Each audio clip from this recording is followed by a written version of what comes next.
My alarm screamed at 2:45 in the morning. I slapped it silent and dragged myself out of bed, every muscle protesting. 16 hours at Boston Animal Emergency Clinic yesterday. And here I was starting another double shift because Dr. Martinez called in sick again. The diabetes didn't care that I was exhausted. I stumbled to the bathroom, checked my basic glucose monitor, and cursed under my breath. Already running lower than I liked. Coffee first, insulin second. Food, never, apparently, because I was perpetually late. The drive to the clinic took 20 minutes through empty streets slick with the first hints of rain. November in Boston meant unpredictable weather and unpredictable blood sugar, both of which I'd learned to manage badly. My phone buzzed with a text from Sarah Foster, the senior veterinarian who'd become something between a mentor and the older sister I never had. Golden retriever hit by car coming in. Needs surgeon. Can you stay? I texted back a thumbs up, even though staying meant pushing my turnaround time to dangerous territory. The dog needed me more than I needed sleep. That's what I told myself anyway, while my glucose monitor beeped its passive-aggressive reminder that I'd skipped dinner again. The retriever arrived 15 minutes after I did, carried in by a sobbing college student who'd hit him while driving home from a party. The dog's name was Murphy. He had kind brown eyes and a fractured pelvis, an internal bleeding that meant surgery now or never. Sarah met me in the prep room, her silver-streaked hair pulled back, reading glasses perched on her nose. At 53, she'd seen every kind of emergency imaginable and maintained the calm I desperately tried to emulate. "Dr. Park is on his way," she said, already pulling up Murphy's x-rays on the tablet. "But he's 40 minutes out. Can you stabilize until then?" "Already on it." The next hours blurred into controlled chaos. Murphy crashed twice on the table. We brought him back both times. Dr. Park arrived and took over the surgery while I assisted, my hands steady even as my vision started getting the telltale blur that meant my blood sugar was dropping. I ignored it. The dog came first. By the time we closed Murphy up and transferred him to recovery, dawn was breaking outside the windows. I'd been on shift for almost 19 hours. My monitor was screaming now. But Murphy was breathing steadily, his vitals strong, and that mattered more than the tremor starting in my hands. Sarah found me in the break room, trying to remember where I'd put my emergency glucose tablets. "You look like death," she said, not unkindly. "Feel worse." I finally located the tablets in my bag, under a stack of veterinary journals I kept meaning to read. But Murphy's stable. That's what matters. "Murphy is stable because you're brilliant and stubborn. Those qualities will also get you killed if you don't take care of yourself." She handed me a granola bar from her personal stash. "Eat, now, and then go home before you pass out in my clinic." "I'm fine." "Hannah," she used the voice that made junior vets snap to attention. "You saved a dog's life tonight. Don't make me have to save yours." I ate the granola bar. The glucose tablets followed. My monitor stopped screaming, but the exhaustion settled deeper into my bones. 3 in the morning again, only this time I'd been awake since yesterday morning. The storm had arrived while I was elbow-deep in surgery. Rain hammered against the clinic windows, wind howling between buildings. November storms in Boston came fast and mean, turning streets into rivers within minutes. I checked the weather on my phone while pulling on my jacket. Severe thunderstorm warning until 6 a.m. Flooding in low-lying areas. Perfect. My car was parked 3 blocks away because the clinic lot had been full when I arrived yesterday. 3 blocks that suddenly felt like 3 miles. I'd grab my umbrella from the car and drive home carefully. Take a hot shower. Sleep for at least 6 hours. Maybe call my mom in Arizona tomorrow and pretend everything was fine. The rain hit me the second I pushed through the clinic doors. Not rain, actually. Water falling from the sky with violence, each drop a tiny assault. My scrubs soaked through immediately. The wind tried to tear my jacket off my back. I put my head down and ran. 2 blocks felt like running through a car wash. The 3rd block was worse. Water streamed over the sidewalks, carrying city debris and miniature rivers. My sneakers squelched with every step. I couldn't see more than a few yards ahead through the downpour. The tremor started in my left hand first, then my right. Not from cold, though I was freezing. This was different. This was my blood sugar dropping again despite the granola bar and glucose tablets. Stress sometimes did this, burned through glucose faster than I could replace it. Exhaustion made it worse. I dug in my jacket pocket for more tablets. Found the empty wrapper instead. Had I eaten them all already? My thoughts moved like honey, thick and slow. Wrong. That was wrong. I kept emergency supplies everywhere specifically for moments like this. My bag. There were more in my bag. I stopped under a streetlight, fumbled with the zipper. Everything inside was soaked. The tablets had dissolved into glucose sludge at the bottom. My phone was wet. My wallet was wet. Everything was wet and useless, and my hands wouldn't stop shaking. The sidewalk tilted under my feet. I grabbed the streetlight pole for support. The metal was slick with rain. My vision narrowed at the edges, tunnel vision closing in. This was bad. This was dangerously bad. I needed to sit down.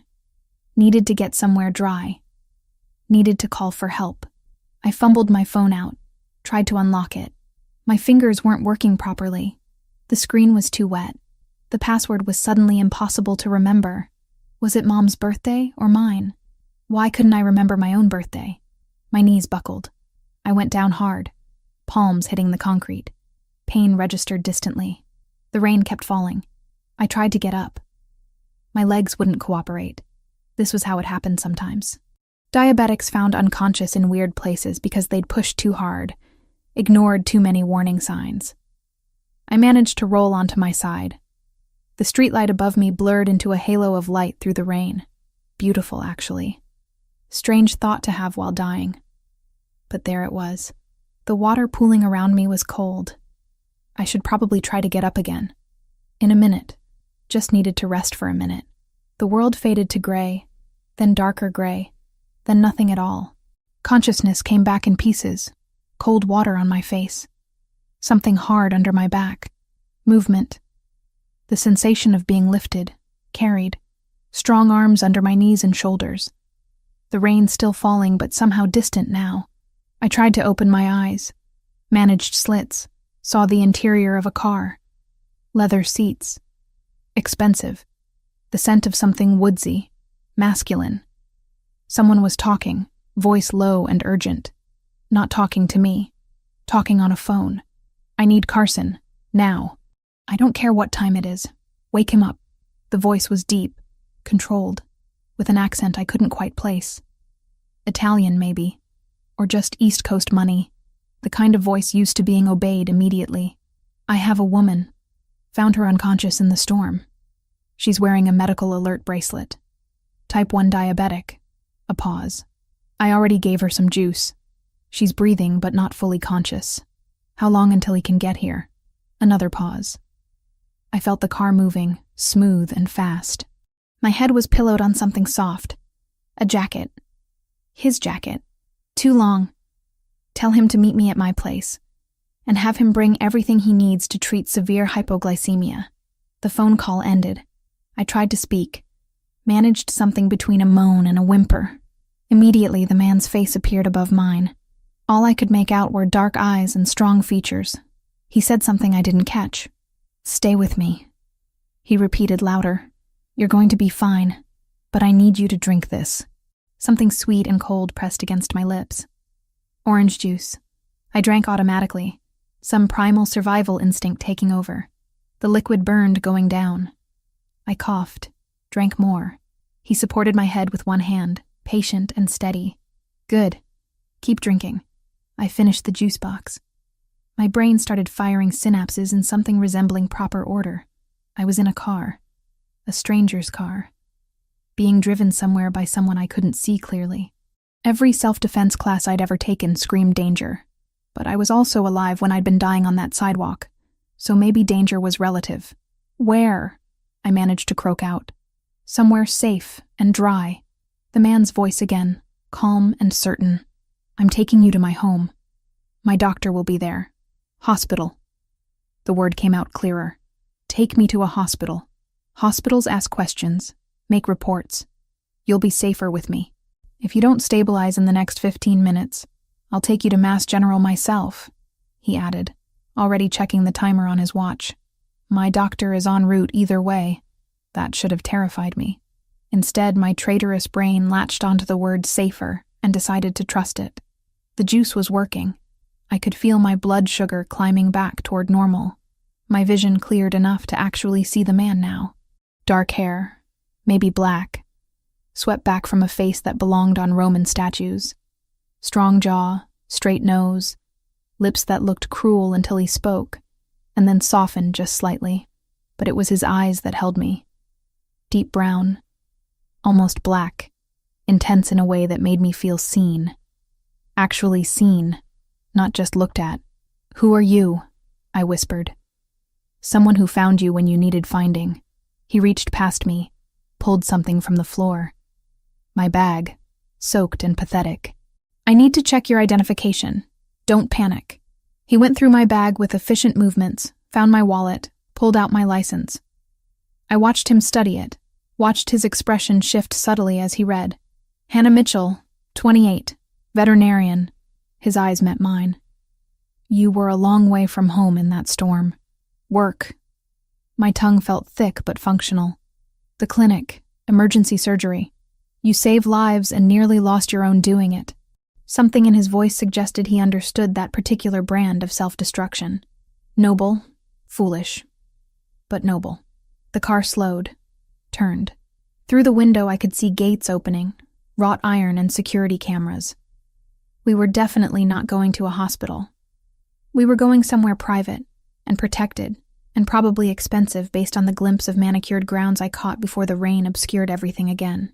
"I'm calling the police," I said, with more strength than I felt. "No, you're not." He said it kindly, but with absolute certainty. "Your phone is dead from the water, and you're in no condition to walk anywhere. So you're going to let my doctor examine you, make sure you're stable, and then we'll discuss what happens next. This is kidnapping. This is rescue. There's a difference." The car stopped. He killed the engine. "I'm going to carry you inside. You're going to let me. Because the alternative is trying to walk on your own and passing out again in my driveway." He was right. I hated that he was right. My legs felt like water. My head still swam. The juice had stabilized me, but I was far from recovered. And despite every warning bell, despite the strangeness of this entire situation, I didn't feel afraid. Not of him. Just confused and exhausted and grateful to be alive. "Okay," I heard myself say. "But if you murder me, I'm haunting you forever." He actually smiled then. It transformed his entire face, made him look younger and dangerously attractive. "Fair warning," he said, and lifted me from the car like I weighed nothing at all. 3 days passed before the package arrived. 3 days of going through the motions at work while my brain replayed that night on an endless loop.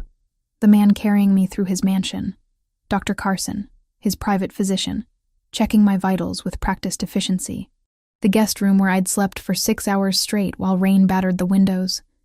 And Christopher Ravellini himself, sitting in a chair beside the bed when I woke, watching me with those impossibly dark eyes.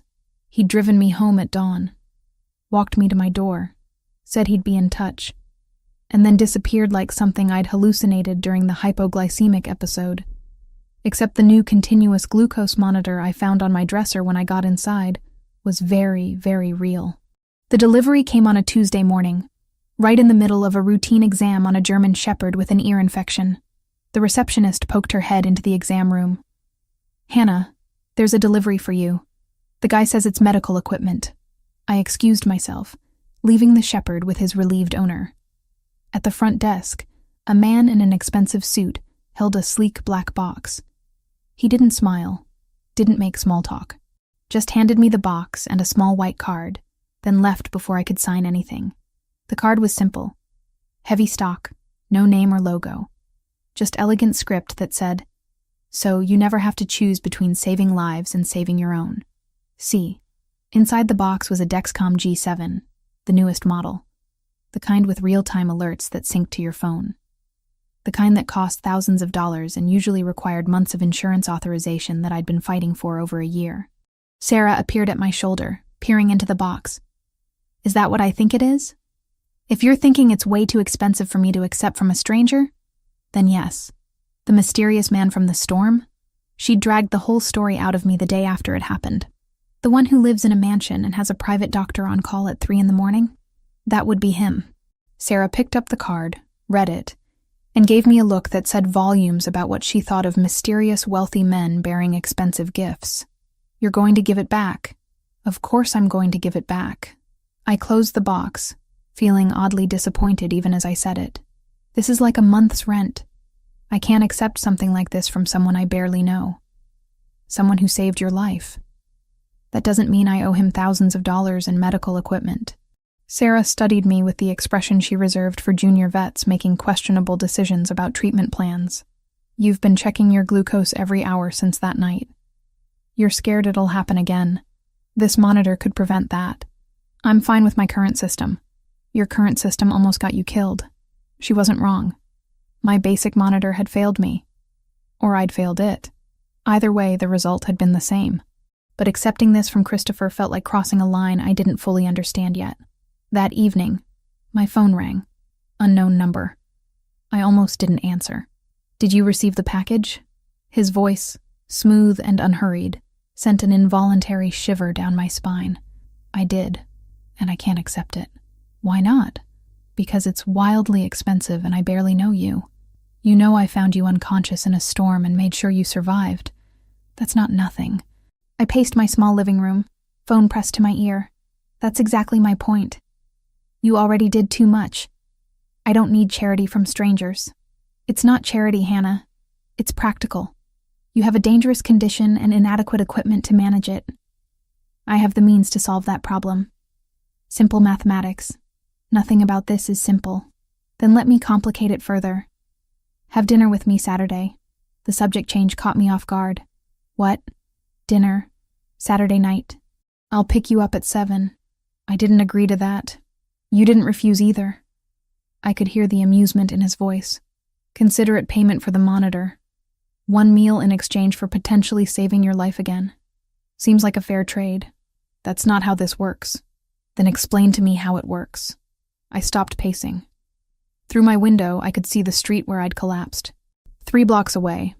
But I'd walked past that spot twice since then. Each time feeling a chill that had nothing to do with the temperature. I don't know you, I said finally. I don't know anything about you, except you have money and resources and a doctor who makes house calls. For all I know, you're dangerous. I am dangerous. He said it without hesitation. But not to you. How can you possibly know that?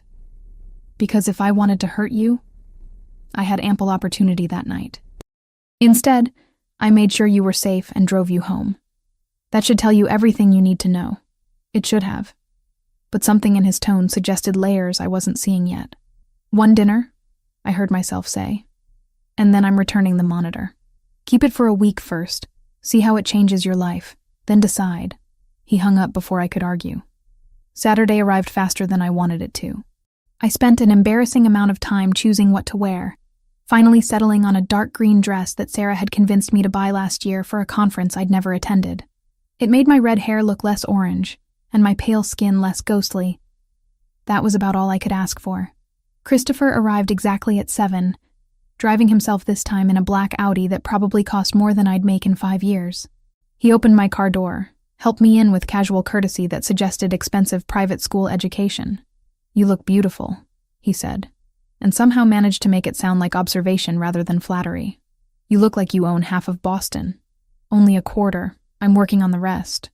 I couldn't tell if he was joking. That should have worried me more than it did. The restaurant was tucked into the North End, the kind of place with no sign and a waiting list measured in months. The owner greeted Christopher by name, embraced him like family, and led us to a private table in the back without asking if we had reservations. You come here often, I observed as we sat. My family has history with this place. Roberto's grandfather taught my grandmother to make proper carbonara. These things matter in our world. Our world. The phrase hung in the air, suggesting boundaries I was only beginning to perceive. The meal was extraordinary. Course after course of food I couldn't pronounce, but tasted like someone had captured Italy and served it on plates. Christopher ordered in rapid Italian, consulting with Roberto about wine pairings and seasonal ingredients. I watched him transform from the controlled man in the car to someone animated and passionate about food and tradition. "Tell me about the animals," he said after Roberto left us with the second course. "Why veterinary medicine?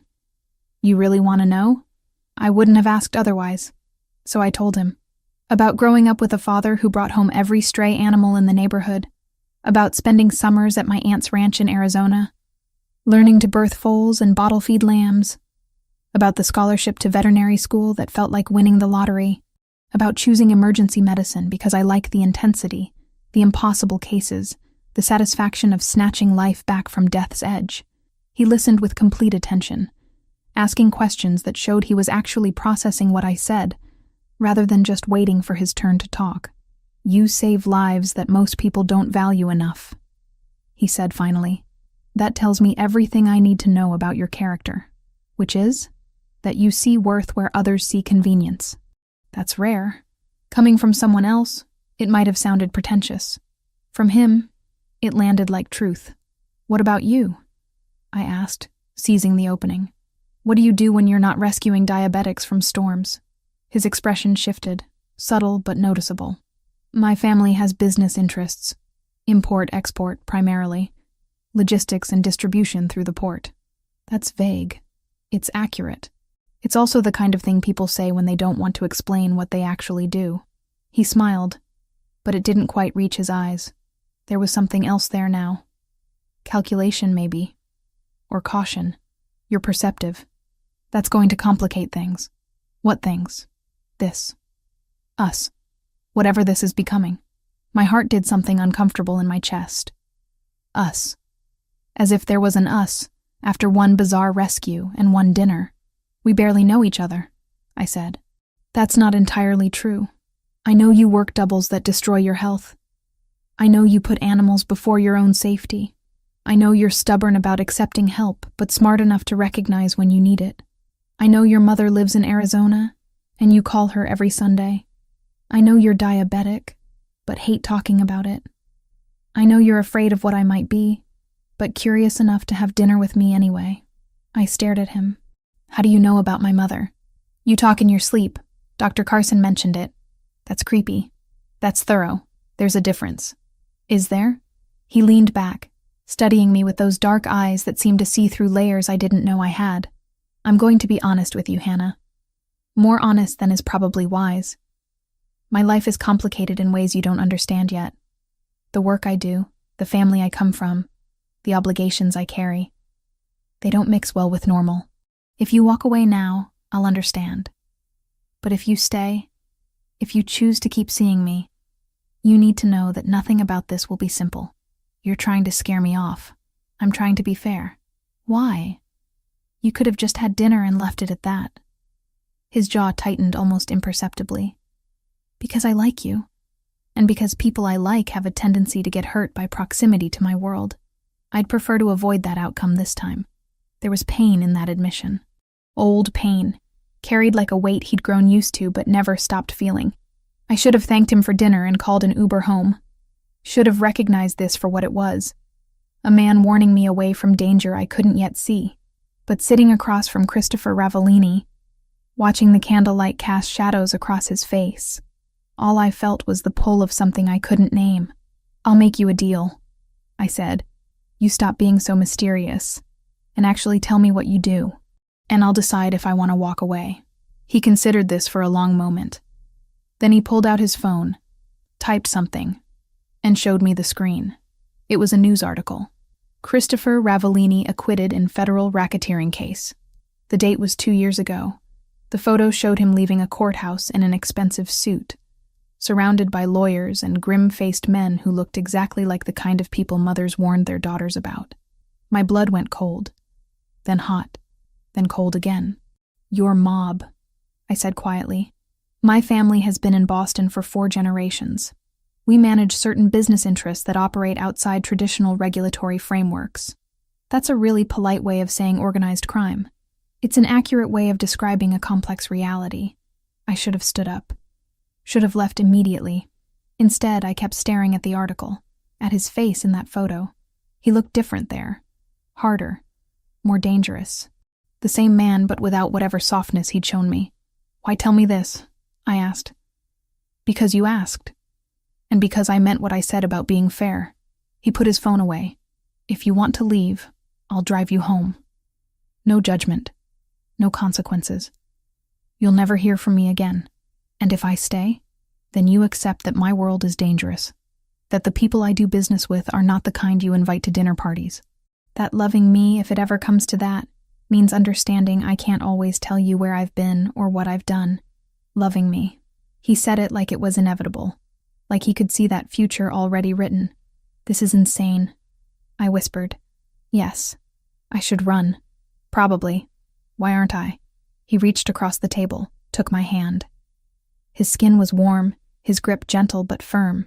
"Because you're braver than you think. And because part of you already knows that what we could have is worth the risk." I looked at our hands. His fingers were long, elegant, with calluses that suggested he'd done physical work at some point, despite the obvious wealth. There were small scars across his knuckles. Evidence of violence, probably. Evidence of everything he'd just warned me about. I should have pulled away. I didn't. "I need time," I said, "to think about this. About what it means. Take all the time you need. But Hannah?" He waited until I met his eyes. "The monitor is yours regardless of what you decide. That part isn't conditional." He drove me home in silence. Walked me to my door like a gentleman. Didn't try to kiss me, though I found myself irrationally disappointed by that. "Thank you for dinner," I said, key in hand. "Thank you for listening. Not many people would have stayed after seeing that article. I'm still not sure I made the right choice. Neither am I. But I'm glad you made it anyway." He left me standing in my doorway, watching his taillights disappear down my street. I went inside, locked the door, and sat on my couch in the dark for a long time. The new glucose monitor buzzed on my wrist. Levels stable. Everything normal. Except nothing was normal anymore. And despite every logical reason to run, all I could think about was when I'd see him again. I spent 3 days researching Christopher Ravellini online. 3 days falling down rabbit holes of news articles, court documents, and conspiracy theories that made my head spin. The more I learned, the less I understood why I wasn't running in the opposite direction. His family had been in Boston for 4 generations, just like he'd said. What he hadn't mentioned was that those 4 generations had built an empire on everything from legitimate shipping to decidedly less legitimate activities that the FBI had been trying to prosecute for decades. The Ravellini name appeared in dozens of investigations. It was never quite proven, never quite disproven. Christopher himself was something of an enigma in the articles I found. He'd taken over as head of the family 5 years ago after his father died of a heart attack. Under his leadership, the family had somehow become both more powerful and more untouchable. The federal case against him 2 years ago had fallen apart spectacularly when key witnesses recanted and evidence mysteriously disappeared. I should have deleted his number, should have thrown away the glucose monitor and pretended that night in the storm had never happened. Instead, I called him on Wednesday evening, standing in my apartment with my heart in my throat. He answered on the second ring. "Hannah." Just my name, but the way he said it made my stomach flip. "I've been thinking," I said, "about what you told me, about your world. And I have questions. A lot of them. Ask. Not on the phone. In person." There was a pause. When he spoke again, I could hear the smile in his voice. "I can be at your place in 20 minutes. "No." The word came out sharper than I intended. "Somewhere public. Somewhere normal. The coffee shop on Hanover Street. The one that stays open late. I'll see you there in 30 minutes. He hung up before I could argue about the location. I Googled the place.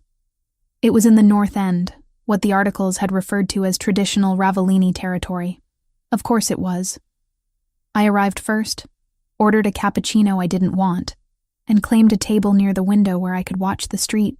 The neighborhood was beautiful in that old Boston way. Brick buildings and narrow streets that had probably looked the same for 100 years. People walked past speaking Italian, stopping to greet each other with the easy familiarity of a true community. Christopher appeared exactly 30 minutes after he'd hung up. He moved through the coffee shop like he owned it, which he probably did, and every person there seemed to know him. The older woman behind the counter called out a greeting. A man reading a newspaper nodded respectfully. A young couple at another table looked up with poorly concealed nervousness. He sat across from me, declining coffee when the woman brought it anyway. "You wanted to talk," he said. "I'm listening. The articles I read, the court cases, the allegations, are they true? Some of them. Which ones? Does it matter? You've already decided I'm dangerous. The question is whether you can live with that." I wrapped my hands around my coffee cup, needing something to hold on to. I need to understand what I'm getting into. If I'm getting into anything. You can't just drop a bomb like, "I'm in the mob," and expect me to be okay with vague answers. "You're right." He leaned back, studying me with those dark eyes. "What do you want to know specifically? Have you killed people?" The question hung between us like smoke.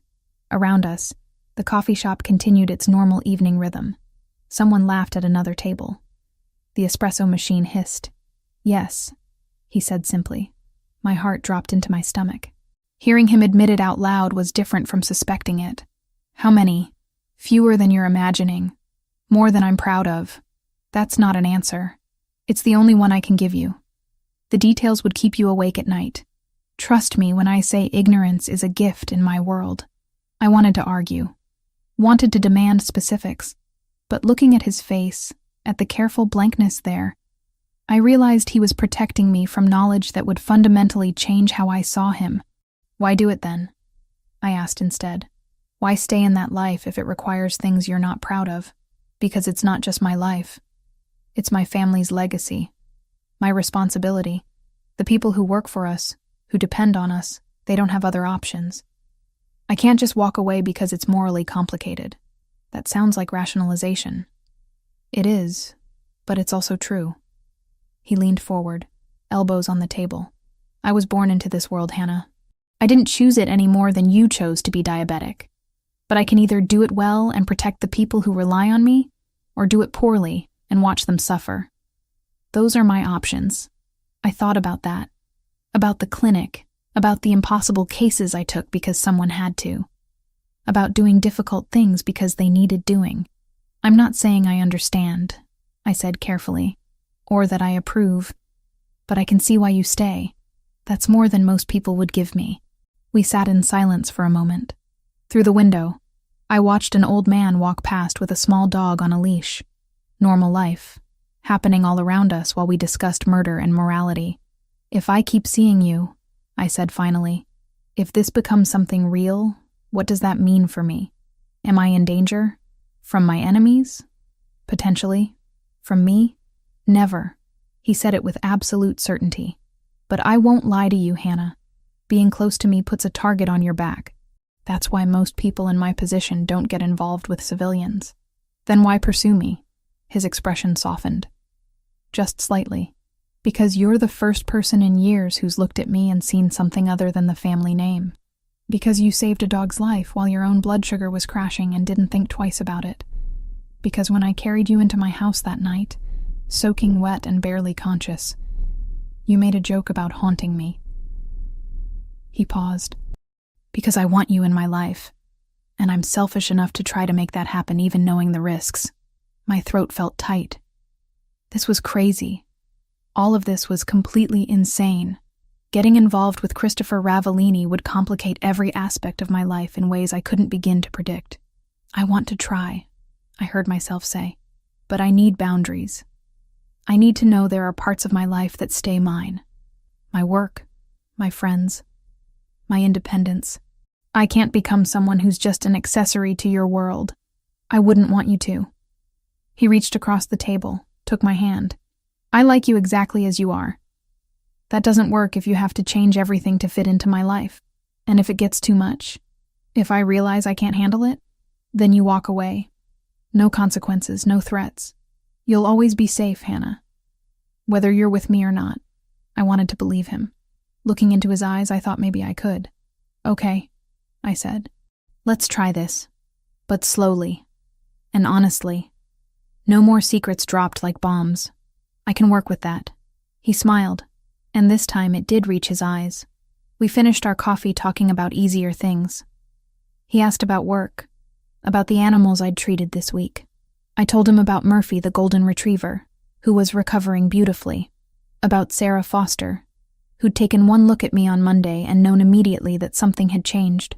When we left the coffee shop, Christopher walked me to my car 3 blocks away. The evening was cold but clear, the kind of November night that promised winter was coming soon. "Sunday dinner," he said as I unlocked my door. "My grandmother hosts every week. She wants to meet you." "Your grandmother knows about me?" "Nonna knows everything. It's her superpower." He looked almost nervous for the first time since I'd met him. "You don't have to say yes, but it would mean something to me if you came." Meeting his family. That felt significant. Like crossing another threshold I wouldn't be able to uncross. "What time?" I asked. "I'll pick you up at 2. He kissed me then. For the first time since that night at my door. It was gentle, questioning, giving me space to pull away if I wanted. I didn't want to. I leaned into it instead, into him, and let myself feel the warmth of his hands on my waist, the solidness of him against me. When we pulled apart, we were both breathing harder. "Sunday," I said. "Sunday," he agreed. I drove home in a daze, my lips still tingling, my heart doing acrobatics in my chest. This was happening. I was really doing this. Getting involved with a man whose last name appeared in FBI files, and whose world operated by rules I didn't understand. Sarah was going to kill me. Sunday arrived too fast.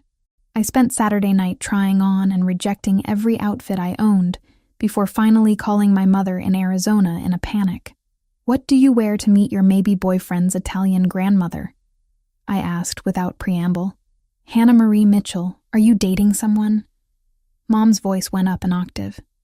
"Tell me everything immediately." So I did. Most of it, anyway. I left out the parts about organized crime and federal investigations, focusing instead on how we'd met, on his kindness that night in the storm, on the way he listened when I talked about work. "He sounds wonderful, honey. And Italian grandmothers love everybody.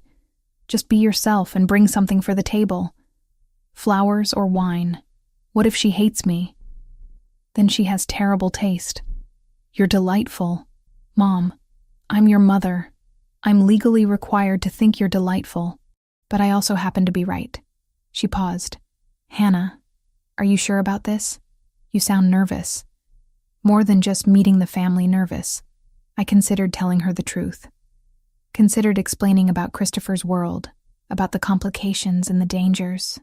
But she was 2,000 miles away in Arizona, living her quiet retirement life. She didn't need to worry about things she couldn't control. "Just nervous," I lied. "He's important. I want his family to like me. Then they will. Because you're you. And you're wonderful. Call me after and tell me how it goes." I promised I would, and hung up feeling marginally better. At least about the clothes situation. I settled on dark jeans and a cream-colored sweater that Sarah had once told me made me look approachable. Approachable felt important for meeting an Italian grandmother. Christopher arrived at 2 on the dot, driving a different car than usual. This one was older, more subtle.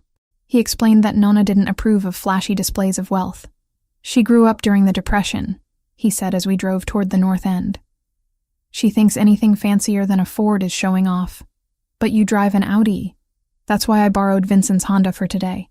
The house was a 3-story brick building on a narrow street, indistinguishable from its neighbors, except for the immaculate condition of the front steps and the lace curtains in every window. Before we even reached the door, it flew open, and a tiny woman in her 80s appeared, already talking in rapid Italian. Christopher responded in the same language, his accent flawless. The woman grabbed his face and kissed both his cheeks, before turning to me with sharp dark eyes that missed nothing. "So this is the girl who has my Christopher smiling again," she said in heavily accented English. Come. Let me look at you." She took my hands, studying me with the kind of thorough examination usually reserved for medical procedures. Then she pulled me into a hug that smelled like garlic and flour and something sweet I couldn't identify. "You're too skinny," she declared. "We fixed that today. Come inside. Everyone is waiting." Everyone turned out to be about 20 people. Aunts, uncles, cousins, children running underfoot. The house was loud and warm and chaotic in ways that made my quiet childhood with just me and Mom feel impossibly distant. Christopher stayed close, his hand at the small of my back, introducing me to person after person whose names I immediately forgot. They all spoke a mixture of English and Italian, switching mid-sentence without seeming to notice. Dinner was served family-style at a table that had been extended to fit everyone. Pasta, meatballs, chicken, vegetables, bread, wine flowing freely. I was seated next to Nonna, who kept putting food on my plate while asking questions about my work. "You save animals," she said, nodding approvingly. "This is good. Christopher, he saves nothing. Only takes." "Nonna," Christopher protested from across the table, but he was smiling. "It's true. You break things, you build things, but you don't save things." She patted my hand. "You are good influence. Maybe you teach him." The meal stretched for hours. After we ate, after the dishes were cleared, people lingered over coffee and pastries. Children played in the living room while adults talked and laughed. Christopher disappeared into another room with some of his uncles, leaving me with Nonna and a collection of aunts who wanted to know everything about my family, my education, my plans. I answered as honestly as I could while being vague about the parts that mattered. Yes, my mother lived in Arizona. No, I didn't have siblings. Yes, I'd always wanted to be a veterinarian. No, I hadn't thought much about marriage or children yet. That last answer earned me a collective sigh from the aunts. "She's young," Nonna said firmly. "And Christopher needs time to prove he's worth keeping. Let them be." When Christopher finally reappeared, there was tension in his shoulders that hadn't been there before. Whatever he'd discussed with his uncles had not been entirely pleasant. He caught my eye and gave a small nod toward the door. I stood, making my goodbyes. Nonna hugged me again, this time whispering in my ear, "He's a good boy, my Christopher. Hard life, hard choices, but good heart. You'll see." In the car, Christopher was quiet. I waited until we were several blocks away before asking, "What happened in there?" "Family business. Nothing you need to worry about. That's exactly the kind of thing you promised not to say." He glanced at me, then back at the road. "There's a situation developing, with an organization trying to move into territory we control. It's being handled." "Handled how?" "Carefully, strategically, in ways that hopefully avoid violence." He paused. "But that's not guaranteed." Fear curled in my stomach. Not for myself, but for him. "Is it dangerous?" "Everything about my life is dangerous, Hannah. That's the reality you signed up for." We drove in silence back to my apartment. At my door, Christopher pulled me close, resting his forehead against mine. "Nonna loved you," he said quietly. "She told me I'd be an idiot to let you go. She's a wise woman." "She is." He pulled back to look at me. "The situation I mentioned. It might mean I'm less available for a while. Fewer dinners, fewer calls. I need you to understand it's not about you." "How long?" "Could be days. Could be weeks. Depends on how things develop." I cupped his face, feeling the stubble there, the warmth of his skin. "Be careful. Whatever you're doing, whoever you're dealing with, please be careful." "I will, I promise." He kissed me goodbye, deeper this time, with an urgency that suggested he was already preparing to leave. When he drove away, I stood in my doorway watching his taillights disappear, fear and longing tangled together in my chest. Sarah was right. I was in too deep already. And the worst part was knowing I didn't want to climb back out. Christopher's warning about being less available turned out to be an understatement. 2 days became 4, then a week. He texted sporadically, brief messages that told me nothing. "Working late. Things are complicated. Thinking of you." Each one felt like a breadcrumb leading nowhere. I threw myself into work because the alternative was sitting at home imagining worst-case scenarios. Murphy the golden retriever went home with his owner, fully recovered. A Persian cat came in with kidney failure that we managed to stabilize. A parrot with a respiratory infection. A rabbit with a broken leg. Each case was a distraction from the growing knot of anxiety in my chest. Sarah noticed, of course. She had a talent for reading my moods even when I tried to hide them. "He hasn't called," she said on Thursday afternoon, not even bothering to phrase it as a question. "He's busy. Family business. Hannah," she used her serious voice, the one that made junior vets straighten up. "I know you're falling for this man, but you need to protect yourself. Men who disappear without explanation don't suddenly become reliable. It's complicated. It's always complicated. That's what every woman says before she gets her heart broken." I wanted to argue. Wanted to explain that Christopher's world operated by different rules, that his silence wasn't about me but about protecting me. But how could I explain that without revealing exactly what kind of man I was involved with? "I can handle myself," I said instead. Sarah looked at me with something that might have been pity. "I know you can. I just don't want you to have to." That evening, I was locking up the clinic when a black SUV pulled into the parking lot. Not Christopher's car. This one was bigger, more aggressive. 2 men got out, both wearing suits that fit too well to be off the rack. My heart started hammering before my brain could fully process why I was afraid. The taller one approached with his hands visible, non-threatening. "Dr. Mitchell, I'm Bruno. I work with Christopher." Bruno. The name from Sunday dinner. One of Christopher's men. "What's wrong? Is he hurt?" "He's fine. But we have a situation, and he wanted me to bring you somewhere safe." "I'd safe from what?" Bruno glanced around the empty parking lot, his expression grim. "There are people who know about you. People Christopher has problems with. He doesn't want to take chances with your safety." Ice slid down my spine. This was what Christopher had warned me about. The danger of being close to him. "I'm not going anywhere until you tell me exactly what's happening. The Yamaguchi organization has been moving product through Boston without permission. Christopher's been negotiating with them to back off. Negotiations haven't gone well." Bruno shifted his weight. "They've been watching his movements, which means they've been watching you. Why would they care about me? Because they've seen him with you. And people in our world use leverage however they can find it." My stomach dropped. I wasn't just Christopher's girlfriend anymore. I was a potential weakness. A target. So what? I'm supposed to hide until this is resolved? That could be weeks. Christopher has an apartment, secure building, armed guards, everything you need. It's temporary. Just until we handle the situation. Handle it how? Bruno's expression darkened. "You don't want to know those details, Dr. Mitchell." He was right. I didn't. But I also hated the idea of hiding, of letting fear dictate my life. I have patients, animals that depend on me. Dr. Foster said she'll cover your shifts. Christopher already arranged it. Of course he did. Without asking me. Without giving me a choice in how my own life was managed. And if I refuse, then I stay here and make sure nobody gets to you. Either way, you're protected. But Christopher would prefer you somewhere more secure. I looked at the clinic, at my car in the lot, at the normal life I'd built that suddenly felt impossibly fragile. "Can I at least pack a bag? I'll follow you home. We'll get whatever you need, then move you to the apartment." The drive to my place felt surreal. Bruno's SUV behind me the whole way, a constant reminder that this was really happening, that Christopher's world had caught up to mine in ways I'd been too naive to fully anticipate. At my apartment, I packed quickly. Clothes, toiletries, my laptop, the glucose monitor that Christopher had given me.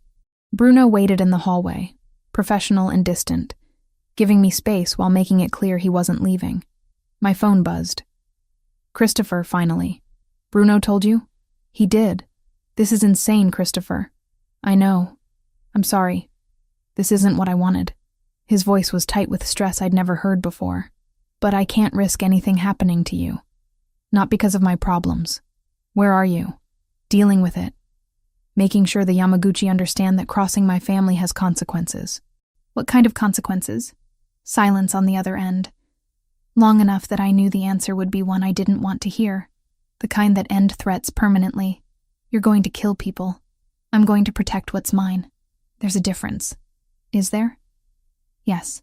He said it with absolute certainty. "One is murder. The other is survival. In my world, you don't get the luxury of choosing neither." I sat on my bed, surrounded by half-packed bags, feeling the weight of every decision that had led me here. I should have walked away that night at the coffee shop, but you didn't. And now we're both in too deep to pretend otherwise." He paused. "Bruno will take care of you. The apartment is safe. I'll come to you as soon as I can." "When?" "I don't know. Days, maybe. However long it takes to end this. And if something happens to you, it won't. You can't promise that. Watch me." His voice softened. "I've survived worse than the Yamaguchi, Hannah. I'm not going anywhere. Not when I finally have something worth coming home to." The line went dead. I stared at my phone, at his name on the screen, and tried to swallow past the lump in my throat. Bruno appeared in my doorway. "Ready?" I wasn't, but I nodded anyway. The apartment was in a high-rise downtown, the kind of building with a doorman and keycard access and cameras everywhere. Bruno walked me through security, introduced me to the guards on duty, and took me up to the 20th floor. The space was bigger than my entire apartment. Floor-to-ceiling windows overlooking the city. Modern furniture that looked expensive and barely used. A kitchen stocked with food I hadn't bought.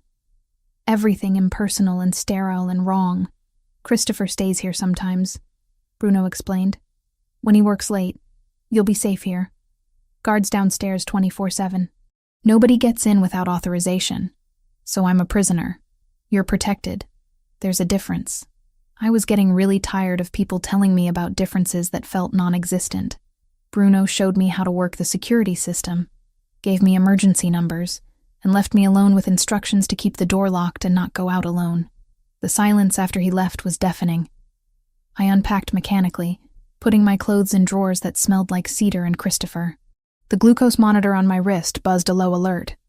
I'd forgotten to eat lunch. Classic. The kitchen had orange juice in the fridge. I drank it straight from the carton, too exhausted to care about manners, and sank onto the couch. This was my life now. Hiding in a luxury apartment while the man I was falling for dealt with threats using methods I didn't want to understand. This was what choosing Christopher meant. Fear and danger, and a world that operated by rules written in blood. My phone buzzed. A text from Sarah. "I know where you are. I know why. Call me when you're ready to talk." I should have called her immediately. Should have used her as the lifeline she was offering.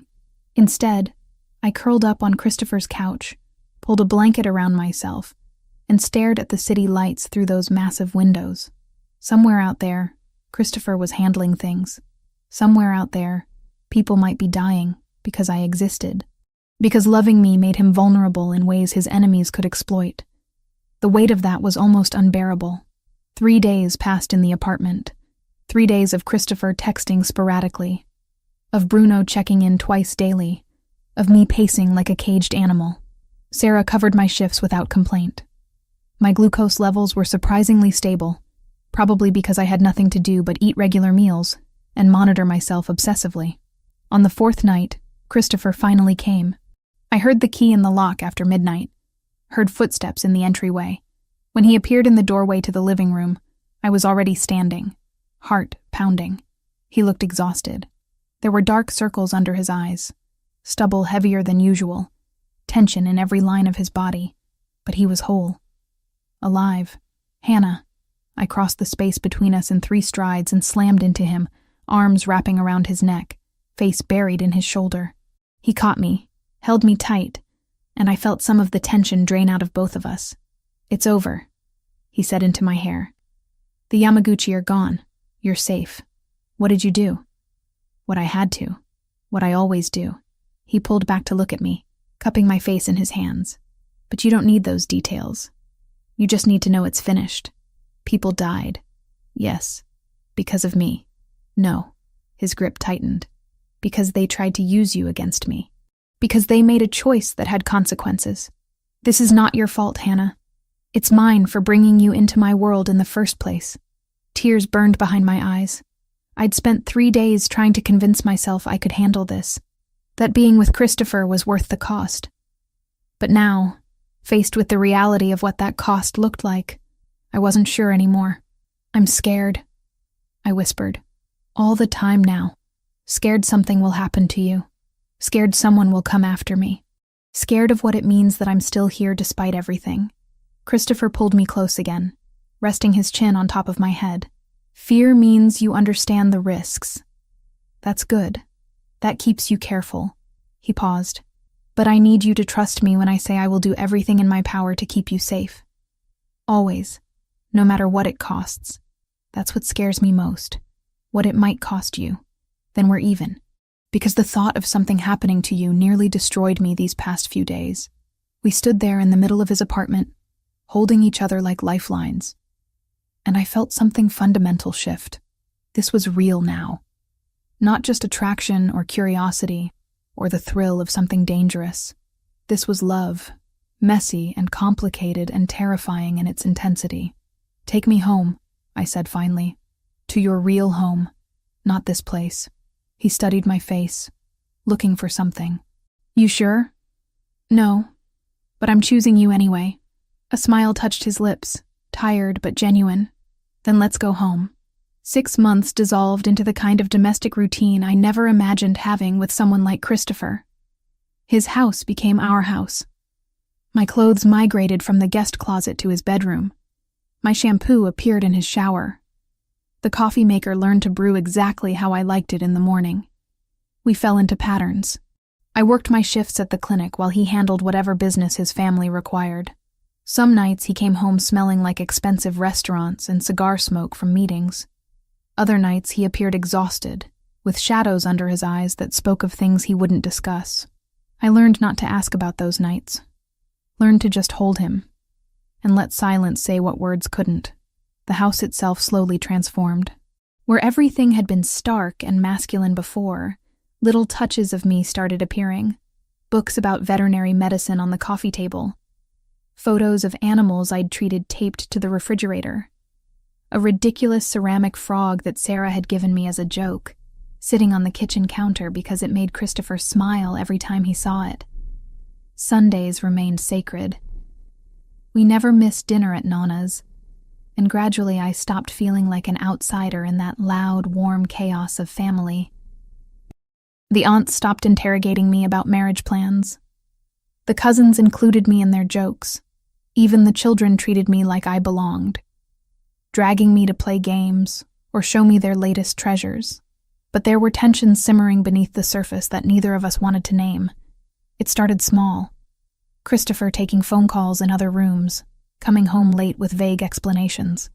The way Bruno would appear sometimes with messages delivered in Italian, glancing at me like he wasn't sure I should be hearing even that much. I tried to give him space. Tried to respect that his world had boundaries mine couldn't cross. But the not knowing ate at me in ways I hadn't anticipated.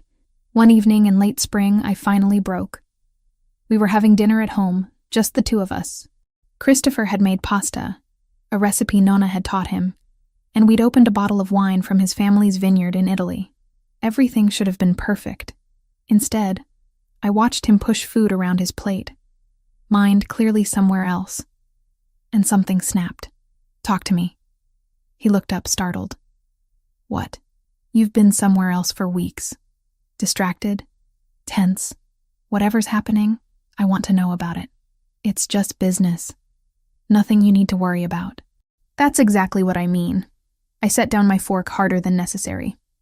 "You keep saying things like that. Keep treating me like I'm fragile, like I can't handle knowing what's really going on in your life. I'm protecting you. From what? Information? Reality? I'm already in this, Christopher. I moved into your house. I go to your family dinners. People know I'm with you. So stop pretending you can keep me separate from your world when I'm already living in it." His jaw tightened. "You don't understand what you're asking for. Then explain it to me. Stop shutting me out and actually let me in." He stood abruptly, walked to the window overlooking the garden. I watched the tension in his shoulders, the way his hands clenched and released at his sides. "There's a situation developing," he said finally, not turning around. "A business deal that's more complicated than it should be. One of our partners is making moves that suggest he might be working with competitors. If that's true, there will be consequences." "What kind of consequences?" "The permanent kind." He turned to face me.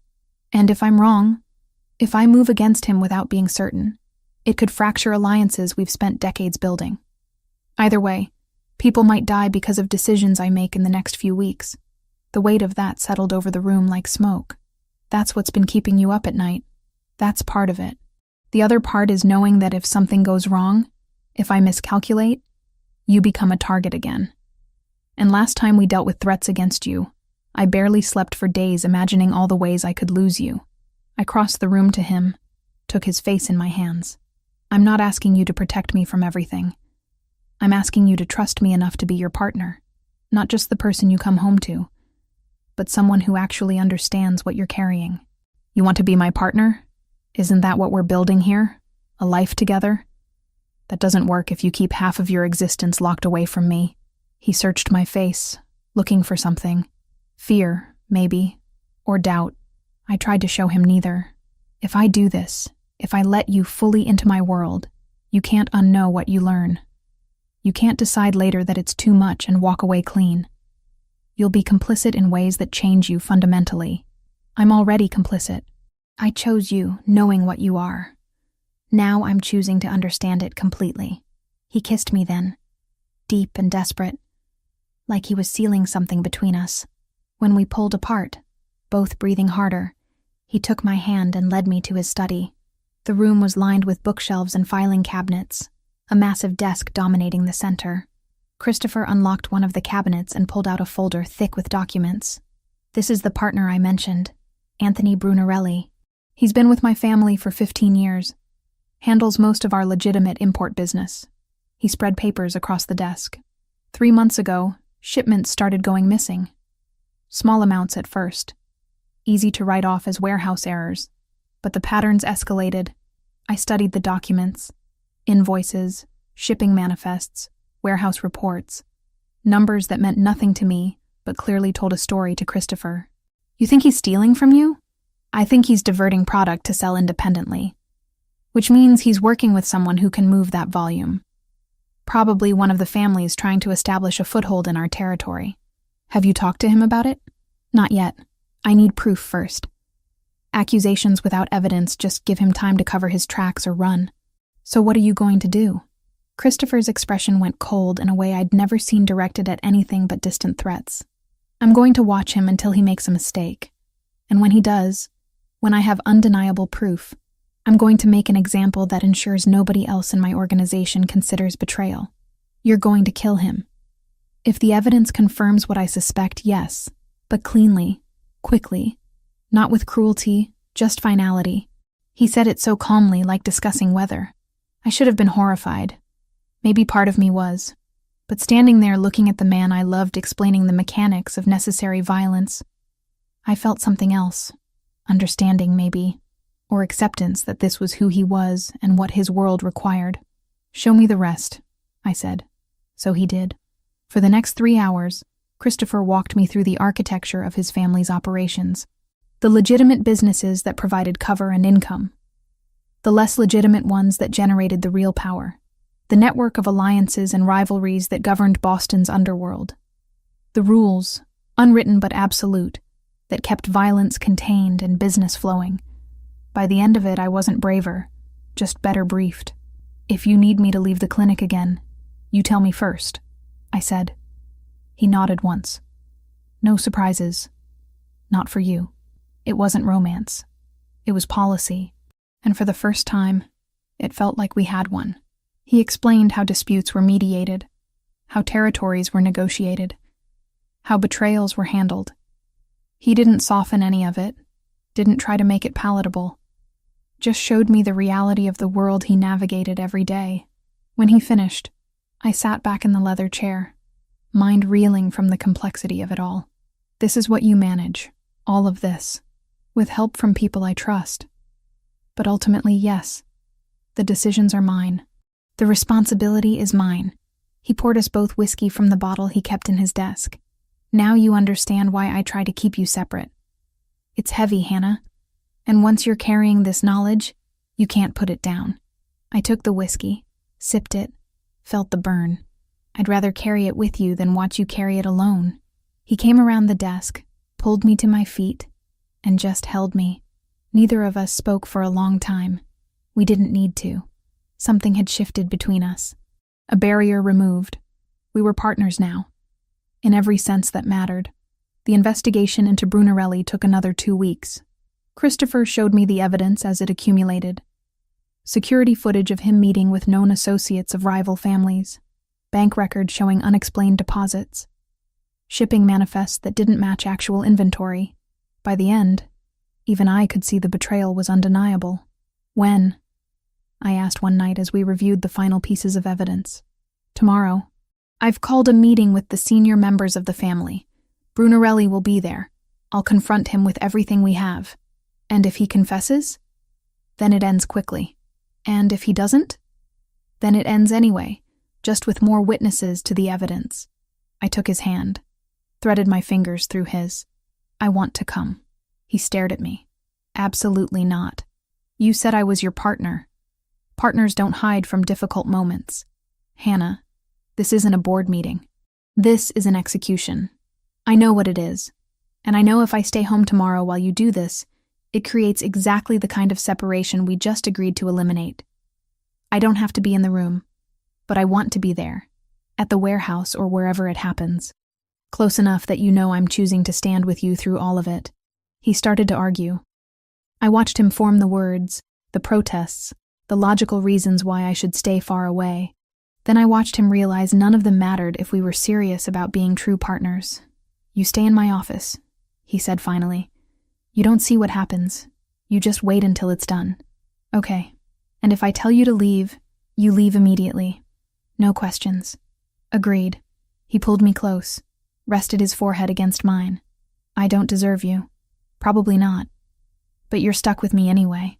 The next evening, I rode with Christopher to one of the family's warehouses near the port. The building was massive, shadowy in the fading light. Inside, it smelled like shipping crates and motor oil, and something else I couldn't identify.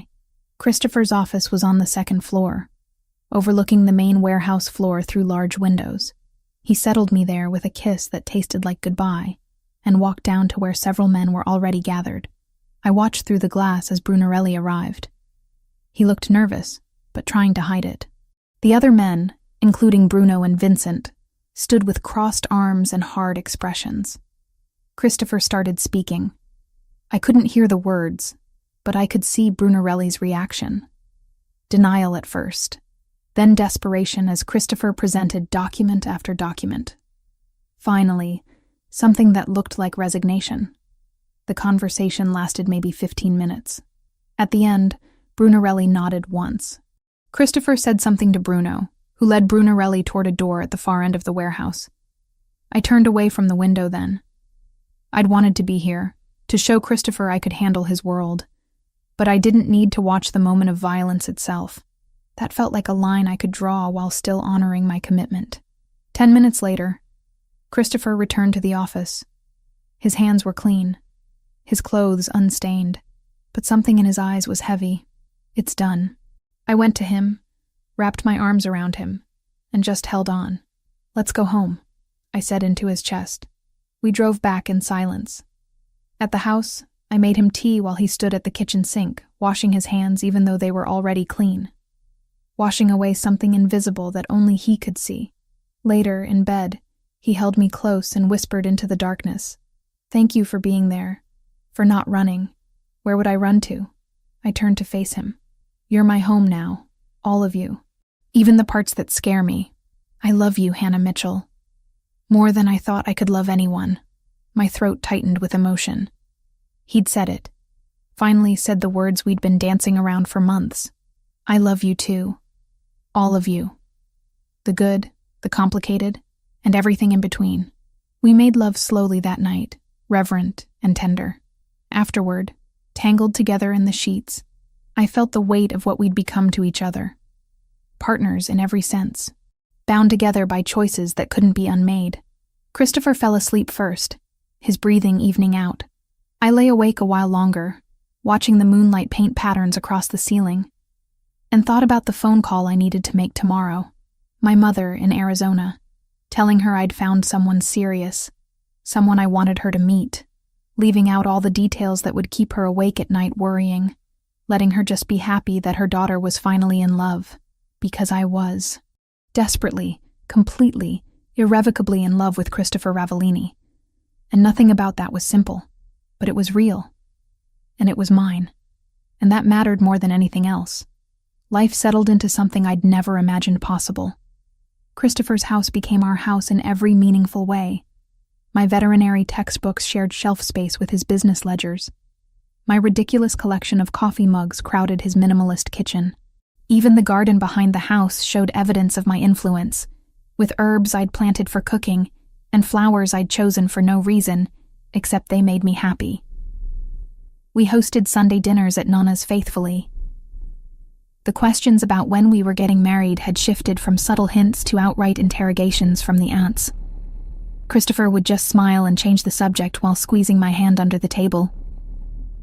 But underneath the domestic bliss, pregnancy was changing everything in ways I hadn't anticipated. I discovered I was pregnant on a Tuesday morning in late summer. I'd been feeling off for weeks, exhausted beyond what my shifts at the clinic could explain. My glucose levels fluctuating unpredictably despite careful monitoring. Sarah had noticed me running to the bathroom during consultations and practically forced me to take a test. 2 lines, clear and undeniable. I sat on the closed toilet lid in the clinic bathroom, staring at the plastic stick in my trembling hands. A baby, Christopher's baby, growing inside me right now while I tried to process what this meant for our complicated life. Terror and joy warred in my chest. I wanted this, I realized with shocking clarity. Wanted Christopher's child, wanted to build a family with him. But the timing felt impossible. We weren't even engaged yet. And bringing a child into his world, into the danger and violence that sometimes knocked on our door, felt profoundly selfish. Sarah found me still sitting there 20 minutes later. "Hannah, you okay?" I held up the test wordlessly. She took one look and pulled me into a hug. "Does Christopher know?" "Not yet. I just found out myself." "Are you going to tell him?" "I don't know. I mean, obviously eventually. But maybe I should wait until I've processed this myself first." Sarah pulled back, studying my face. "Or maybe you're scared of his reaction." She wasn't wrong. Christopher had never mentioned wanting children. We'd never discussed it beyond vague someday hypotheticals. What if this wasn't what he wanted? What if the reality of fatherhood in his dangerous world made him pull away? I hid the pregnancy for 3 days. 3 days of pretending everything was normal while secretly researching high-risk pregnancy management for diabetics. 3 days of Christopher asking if I was feeling all right, and me lying through my teeth. 3 days of carrying this enormous secret while trying to figure out how to share it. Sarah finally cornered me on Friday. "You need to tell him. Today, before you make yourself sick with stress. I'm working up to it. Hannah, he's going to notice eventually. Preferably before you start showing." She was right. Of course she was right. That evening, I came home to find Christopher in the kitchen attempting to make dinner. He'd gotten better at cooking over the past months, though he still approached it with the same intense focus he applied to business negotiations. "Hey." He looked up from chopping vegetables. "How was work?" "Good. Busy." I set my bag down, trying to summon courage I didn't feel. "Can we talk?" The knife stopped moving. Christopher read tension in voices the way other people read books. "What's wrong?" "Nothing's wrong exactly, it's just..." I took a breath. "I'm pregnant." The knife clattered to the cutting board. Christopher stared at me, frozen. His expression completely unreadable. The silence stretched so long I started to panic. "Christopher, say something." He crossed the kitchen in 2 strides and pulled me into his arms, holding me so tight I could barely breathe. "Are you sure?" Took 3 tests. All positive. He pulled back just enough to cut my face, searching my eyes. "How long have you known?" 3 days. 3 days? Something flickered across his face. "Hurt, maybe. Why didn't you tell me immediately?" "Because I was scared. We never talked about this. About having children. And your world is so dangerous, Christopher. What if bringing a baby into it is the most selfish thing I could do?" He kissed me then. Fierce and desperate. "This is not selfish. This is the best news I've gotten in my entire life." He rested his forehead against mine. "I love you, Hannah. And I'm going to love our child. We'll figure everything else out together." Relief crashed through me so intensely my knees went weak. He caught me, guided me to a chair, knelt in front of me with his hands on my knees. "Tell me what you need." "What the doctors said." "Everything." So I did.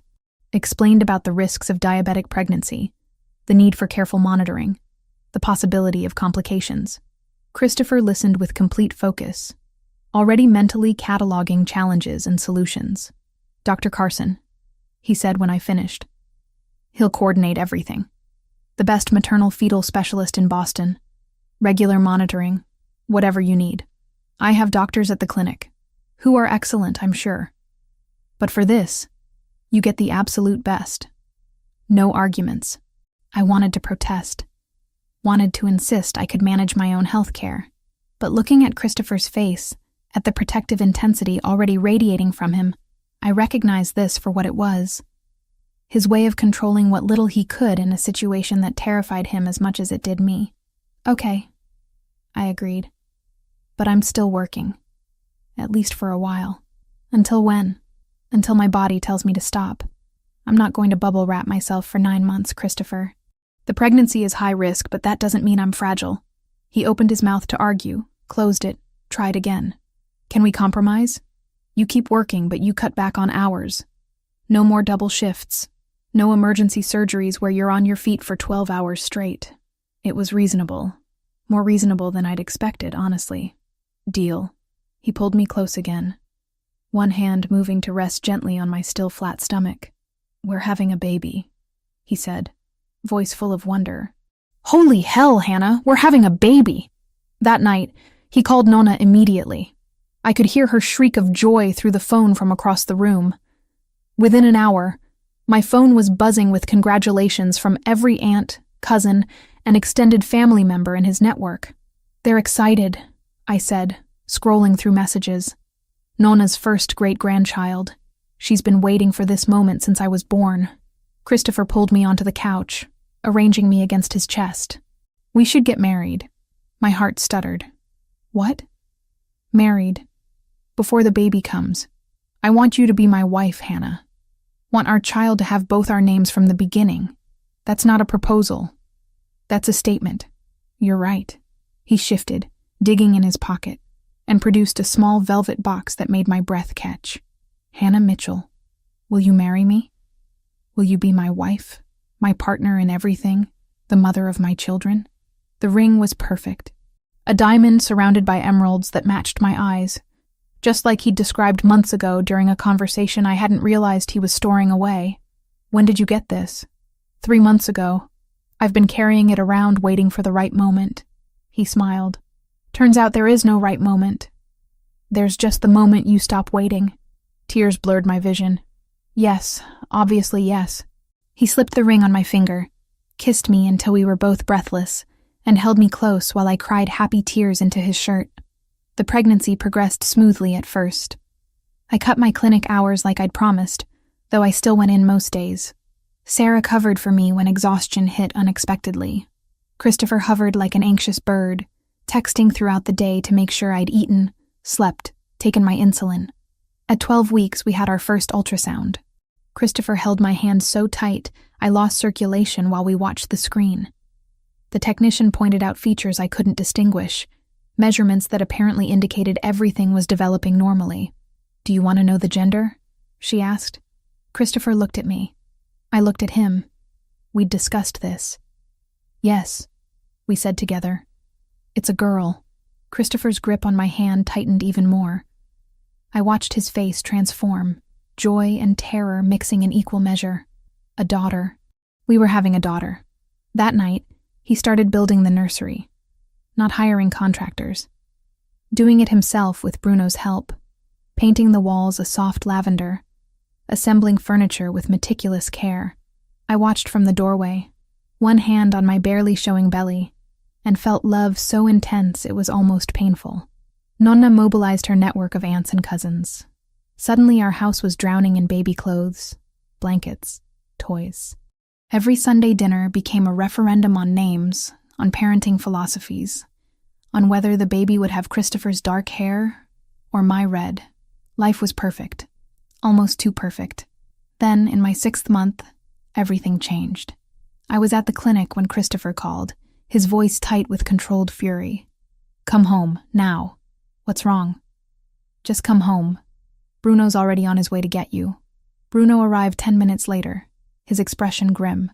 He didn't explain during the drive, just drove with focused intensity that made my stomach clench with anxiety. At the house, Christopher was in his study with 3 men I'd never seen before. He looked up when I entered, something dark and dangerous in his eyes that I'd only seen once before, the night he dealt with Brunarelli. "Hannah, these are associates from New York. They have information about a situation we're dealing with." One of the men, older with silver hair and cold eyes, studied me with open assessment. "This is the woman? My fiancée," Christopher said, the word carrying weight like a threat, and off limits to speculation or discussion. The man raised his hands in mock surrender. "Just observing. She's pregnant, yes? Congratulations." Every protective instinct I had flared to life. Something about how he said it felt wrong. "Christopher, what's going on?" He came to me, guided me to a chair, knelt beside me the way he had when I told him about the pregnancy. "There's been an attempt to move into our territory again. Not the Yamaguchi this time. Someone else. Someone who's been asking questions about my family. About you." Ice slid down my spine. "What kind of questions?"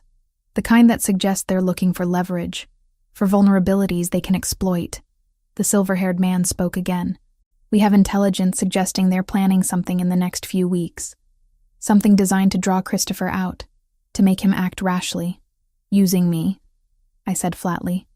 "And the baby. That's the theory we're working with," Christopher confirmed.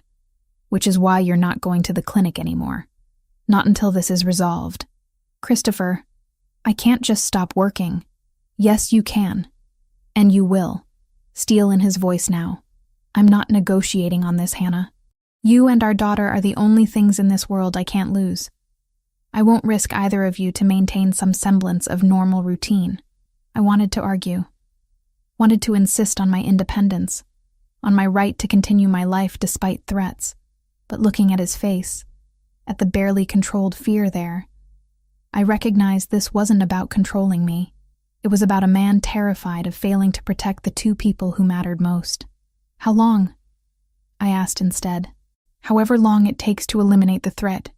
Days, maybe weeks. And what do I do in the meantime? Hide in this house like a prisoner? You stay safe. You let me handle this." He took my hands. "Please, Hannah, don't fight me on this. Not when the stakes are this high." I looked at the men in his study, at their hard faces and calculating eyes. This was his world. The violence and danger I'd accepted when I chose to love him. But accepting it in theory and living it while 6 months pregnant were very different things. "Okay," I said finally. "But you check in with me. Every day. Multiple times. I need to know you're safe too. Deal." He kissed me, gentle despite the tension radiating through his body, and sent me upstairs with Bruno standing guard outside our bedroom door. That night, Christopher came to bed late, carrying the weight of whatever plans they'd made. I was still awake, hand on my belly, feeling our daughter kick. "She's active tonight," I said, as he slid under the covers. He placed his hand over mine, feeling the movement. "She's strong, like her mother. Tell me honestly, how dangerous is this situation?" He was quiet for a long moment. "Dangerous, but manageable. We have resources, intelligence, allies. We'll end this before it escalates. And if you can't, then I do what I always do. Whatever it takes to protect my family." I rolled to face him, studied his features in the moonlight coming through the window. "I'm scared." "Me too." He pulled me close, careful of my belly. "But we're going to be okay. All 3 of us. I promise you that." I wanted to believe him. Needed to believe him. Because the alternative, the thought of something happening to Christopher or our daughter, was unbearable. We lay there together, feeling our baby move between us, and I prayed that his promise was one he could keep. The pregnancy advanced with the kind of careful attention that only Christopher's resources could provide. Dr. Carson coordinated with the top maternal-fetal specialist in Boston, a woman who'd handled more high-risk diabetic pregnancies than I could count. My glucose levels were monitored obsessively. Every ultrasound was triple-checked, every symptom documented and analyzed. Christopher's protectiveness reached new heights that bordered on suffocating. He'd negotiated the threat from the rival organization with brutal efficiency, ending it in ways I chose not to examine too closely.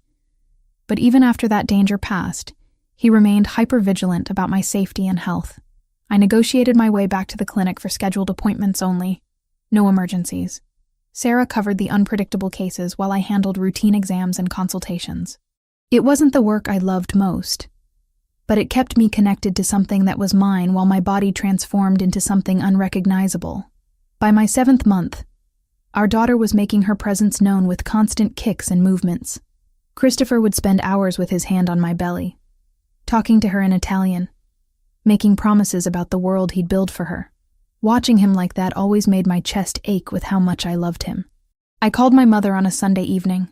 The Boston sky rinsed clean by a brief storm. She sounded small through the distance to Arizona, careful with her questions the way people are around fragile things. I told her about the baby's kicks and the way Christopher pressed his palm to my belly like he was memorizing a map. "Send me a picture," she said. And I did. The blurry arc of my body, the crib we hadn't finished. After we hung up, I sat with the quiet. Loving people meant giving the world more ways to break you. Maybe I had known that since childhood. Maybe I was choosing it anyway. Nonna had opinions about everything. The nursery needed different colors. We should choose a saint's name.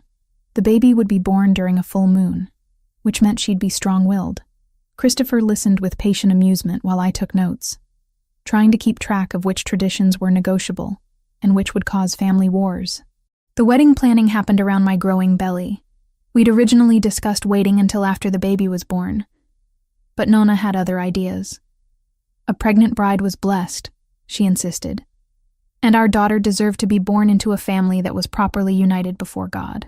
So we planned something small and quick for early fall, before I got too uncomfortable to walk down any aisle. The ultrasound at 30 weeks should have been routine, just another check to confirm everything was progressing normally. Christopher came with me like he always did, holding my hand while the technician moved the probe across my belly, but something in her expression made my stomach clench.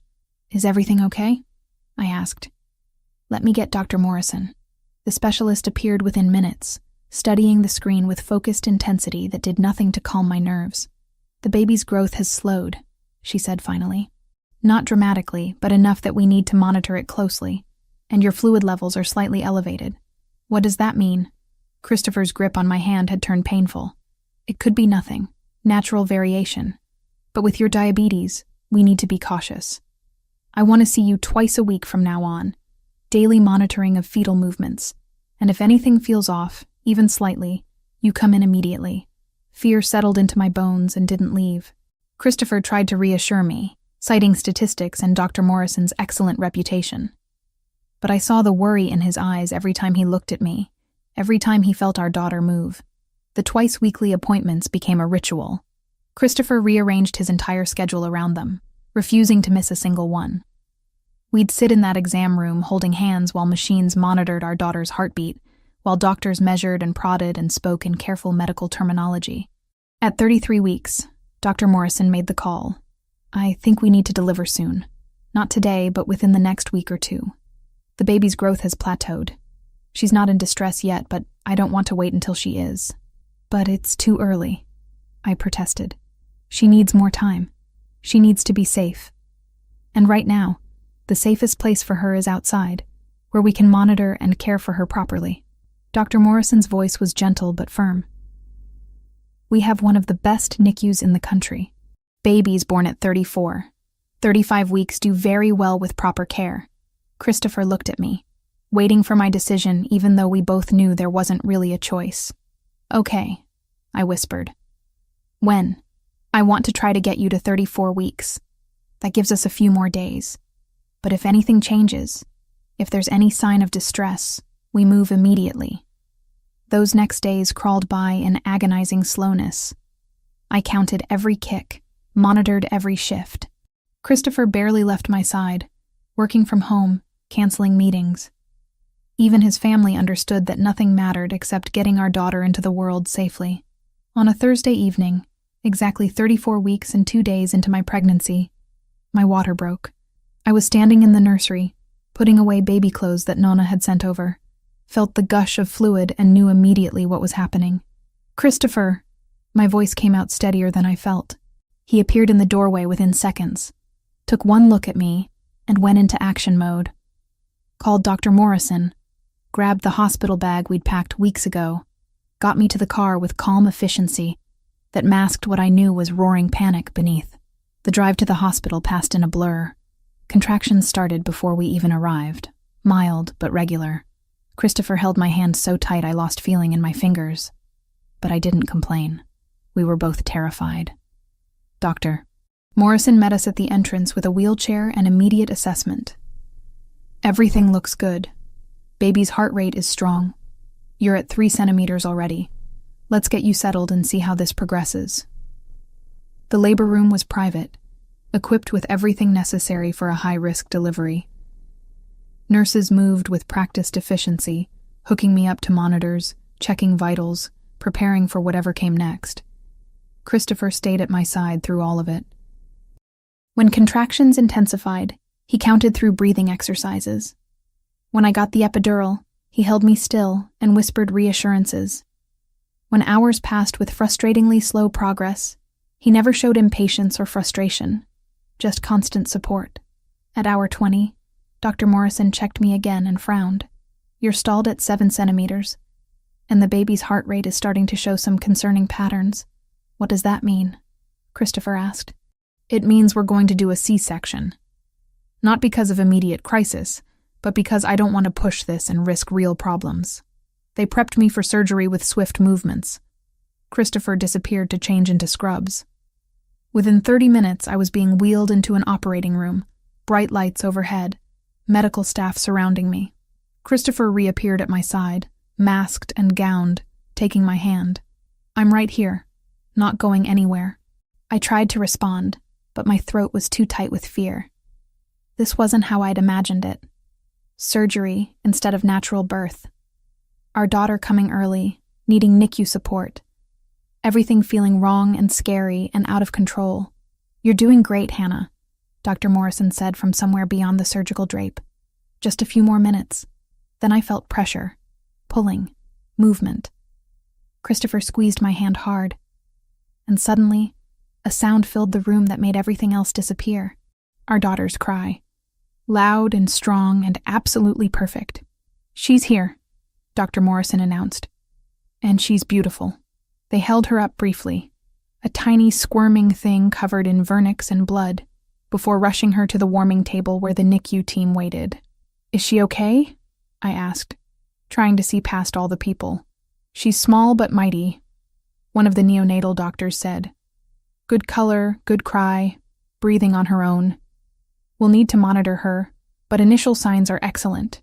Christopher was crying. I could feel his tears landing on our joined hands.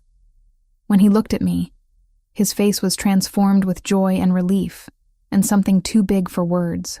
"You did it," he whispered. "You brought her into the world safe. They brought our daughter to me for just a moment before taking her to the NICU. 5 pounds, 2 ounces of perfect human. Dark hair like Christopher's, my nose, eyes that weren't quite focused yet, but seemed to look right through me. "Hello, Lucia," I whispered, using the name we'd chosen weeks ago. "Welcome to the world, baby girl." Then she was gone, surrounded by medical staff who would care for her while they finished my surgery. Christopher stayed with me through the stitches and cleanup, through the transfer to recovery. Then he went to the NICU to be with Lucia while I rested. When he returned hours later, he showed me photos on his phone. Our daughter under warming lights, wires, and monitors attached, looking impossibly small and fragile. "She's doing well," he said. "Breathing on her own, glucose levels stable. The doctor says if she continues like this, she'll be home within 2 weeks." I started crying then, relief and hormones and exhaustion all crashing together. Christopher climbed carefully onto the hospital bed beside me, holding me while I sobbed into his chest. "We made it," I said when I could finally speak. All three of us, he agreed. "And now we get to start the rest of our lives." 2 days later, I was released from the hospital, but Lucia stayed in the NICU. It destroyed me to leave her there, but the staff reassured me this was normal for babies her age. She needed to gain weight, prove she could regulate temperature and maintain glucose levels independently. Christopher drove me home, got me settled, then went immediately back to the hospital to sit with our daughter. He split his time between caring for me and being with Lucia, somehow managing both while running his business remotely. Nonna arrived with food and opinions and gentle bossiness that made me cry with gratitude. She showed me how to use the breast pump, how to manage recovery pain, how to prepare for bringing a tiny human home. On day 12, the NICU doctors cleared Lucia to leave. Christopher brought her home wrapped in the blanket his grandmother had made, placed her carefully in my arms, and we both just stared at her in wonder. This was our family now, imperfect and complicated and born out of a storm that had brought us together. But ours. Completely and irrevocably ours. The wedding happened 2 weeks after we brought Lucia home. Nonna had insisted we not wait, that our daughter deserved parents married before God. Christopher and I were too exhausted from sleepless nights to argue. We kept it simple. Just family in Nonna's garden, under the ancient oak trees that had witnessed generations of Ravellini celebrations. I wore a cream dress that fit around my post-pregnancy body without making me feel self-conscious. Christopher wore a dark suit that made his eyes look impossibly deep. And Lucia, barely a month old, slept through the entire ceremony in Sarah's arms. My mother had flown in from Arizona 3 days earlier. Meeting Christopher for the first time while holding her premature granddaughter had been overwhelming for her, but I'd watched him win her over with gentle patience, showing her how to support Lucia's fragile neck, explaining the NICU procedures in terms she could understand.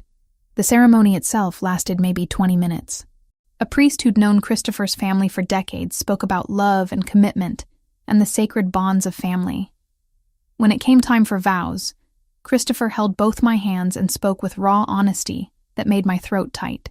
I promise to protect you and our daughter with everything I have, to build a life where you can both be safe and happy, to love you through every storm that comes, the way you've loved me through mine, to be the man and father you both deserve, even when I fall short, to choose you, every day, for the rest of my life. My own vows felt inadequate by comparison, but I meant every word.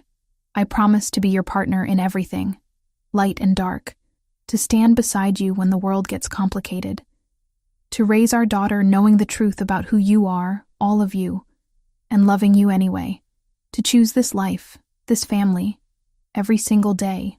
When the priest declared us married, Christopher kissed me with tenderness that somehow contained everything we'd been through, the fear and danger and impossible choices that had brought us here, the love that had survived all of it. Lucia woke up crying halfway through the reception, demanding food with impressive lung capacity for someone who'd spent her first weeks connected to monitors.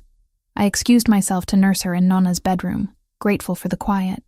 Sarah found me there 20 minutes later. How are you holding up? Exhausted, overwhelmed, happy. I adjusted Lucia against my chest. Is that normal? To feel all of that at once? Perfectly normal. Sarah sat beside me on the bed. You just married a man whose world most people would run from. You have a premature daughter who's defying every odd. You're allowed to feel complicated things. Do you think I'm crazy for doing this?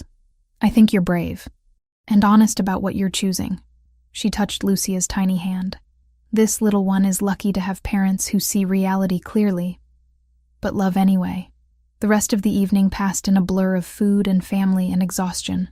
Christopher rarely left my side, one hand always finding mine, his attention split between me and Lucia. When his uncles tried to pull him aside for business discussions, he politely but firmly refused. Today is for my family. Business can wait. We drove home as the sun set. Lucia secured in her car seat, both of us too tired to speak. At the house, Christopher carried our daughter inside while I followed, my body aching from standing too long. I'll get her settled, he said. You go rest. But I followed him to the nursery anyway, watched him change Lucia's diaper with practiced efficiency, lay her in the crib Nonna had used for him as an infant. He stood there for a long moment, one hand resting gently on her chest, feeling her breathe. She's so small, he whispered. Sometimes I'm terrified I'll do something wrong, that I won't be able to keep her safe. I came up behind him, wrapped my arms around his waist. You're already doing everything right. She's healthy. She's home. She has parents who love her more than anything. She has parents in a dangerous world. She has a father who will move heaven and earth to protect her. That's what matters. He turned in my arms, pulled me close. Thank you for marrying me, for giving me this family, for not running when you had every reason to. Where would I run? You're my home now. We stood there in the nursery, holding each other while our daughter slept, and I thought about how far we'd come. From that night in the storm when Christopher had found me unconscious and changed both our lives, through revelations about his world that should have sent me running, through pregnancy complications and premature birth, through every impossible choice that had led us here. This was our family now, built on honesty about darkness and light, on love that had survived every test thrown at it, on commitment made with open eyes to the reality of what we were choosing. 3 months later, Lucia had caught up developmentally to full-term babies her age. She smiled constantly, especially at Christopher. He would spend hours just holding her, talking to her in Italian, making promises about the world he'd build for her. I'd returned to the clinic part-time, working around Lucia's schedule. Sarah had become her honorary aunt, spoiling her with ridiculous stuffed animals and educational toys she wouldn't use for years. My mother visited monthly, splitting time between Arizona and Boston. She'd made peace with Christopher's world by choosing not to ask questions she didn't want answered. As long as you're happy and safe, she'd told me. That's all a mother can ask. Nonna had fully adopted me as family. Sunday dinners were mandatory, and she'd started teaching me to make Christopher's favorite dishes. The aunts treated Lucia like a princess, fighting over who got to hold her. Life had settled into something resembling normalcy. If you didn't look too closely at the armed security or the business Christopher conducted in his study late at night. One evening, I woke to find our bed empty. The baby monitor showed Lucia sleeping peacefully in her crib. I found Christopher in the nursery, sitting in the rocking chair with a book of children's stories in Italian. Couldn't sleep. I asked from the doorway. Just wanted to watch her breathe. He looked up at me. Sometimes I still can't believe she's real, that you're both mine. I crossed to him, settled onto his lap, even though I was too big to fit comfortably. We're yours, both of us. Completely. I know. That's what terrifies me, having something this precious to lose. So don't lose it. Keep doing exactly what you're doing. Loving us. Protecting us. Being the impossible man who saved my life and gave me everything I didn't know I needed. He kissed me, soft and slow. And I tasted gratitude and fear, and overwhelming love. In the crib, Lucia stirred, making the small sounds that meant she'd wake hungry soon. We stayed there anyway, holding each other in the quiet darkness, listening to our daughter breathe. This was what we'd built together. A family forged in storms and danger and love too stubborn to be sensible. A life that made no sense on paper, but felt right in every way that mattered. I'd collapsed alone in a storm once, ready to die because I'd pushed too hard and ignored too many warnings. Christopher had found me there in the rain, carried me to safety, and somehow along the way we'd found salvation in each other. Now we had Lucia, had this house full of her things and our compromises, had Sunday dinners with Nonna and morning coffees while our daughter napped, had the complicated reality of loving someone whose hands weren't clean, but whose heart was wholly mine. It wasn't perfect. It would never be simple. But looking at Christopher holding me in the nursery, at our daughter sleeping peacefully, at the life we'd built despite every obstacle, I knew I wouldn't change a single choice. The storm had brought us together, and together, we could weather anything.